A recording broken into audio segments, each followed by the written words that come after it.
Before the Xbox 360, there was the PlayStation 2. Before the PlayStation 2, there was the PlayStation 1. Before the PlayStation 1, there was the Super Nintendo. Before the Super Nintendo, there was the NES. And before the NES, there was the Atari 2600. Even though the games on this are so primitive and everything, and it's such an ancient console, it will always hold a very special place in gamers' hearts. Why? Well, first off, just look at it.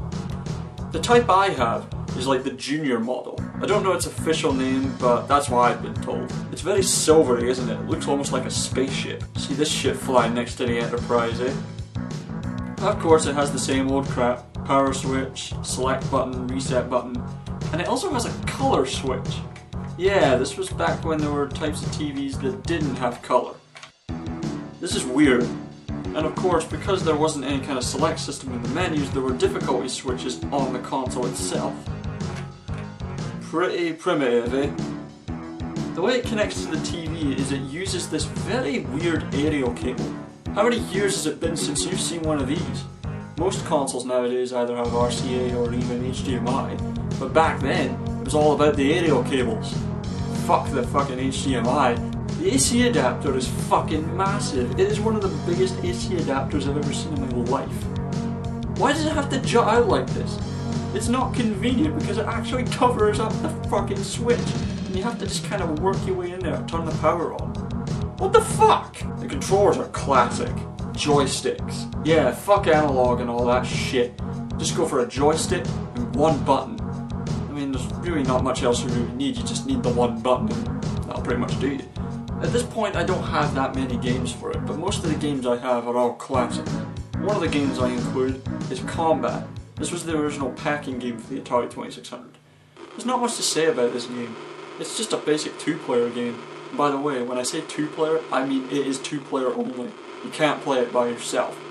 Well, you can if you're really good at using two controllers and you just want to fuck about, but, well, that's just kind of stupid, isn't it? But yeah, the basic object of the game is basically to just kill the other opponent, whether it's in a tank or a jet fighter. Either way, this game is friggin' awesome. Next game I have is PacMan, and that's about it. It's PacMan. Basically, you just gotta go around and collect whatever the hell these things are, and then kill ghosts that come after you, and just in order to advance to the next stage. Not much to say, but of course it's one of the most memorable games on the Atari 2600 today. Next game I have is Centipede, another classic arcade game. Basically you gotta shoot this pink centipede or wherever the hell it is, and occasionally spiders show up, and you just gotta get a high score, like most Atari games. There's not much to say, once again. I mean, it's not like, you know, with games like, say, Legend of Zelda, which have plot and stuff. This is just shoot the centipede and get a high score. And Space Invaders, once again, is pretty much just run around and shoot. You just gotta kill all the fucking Space Invaders. Can't let those fuckers get to Earth. What if they came down and were all like, we come in peace? But yeah, once again, just get yourself a high score. But trust me when I say this game is not easy, especially when the shit gets really fast. But once again, classic game on the Atari 2600. Well, that's really all there is to say. The Atari 2600 was so awesome, it ran probably the longest lifespan of any home video game system.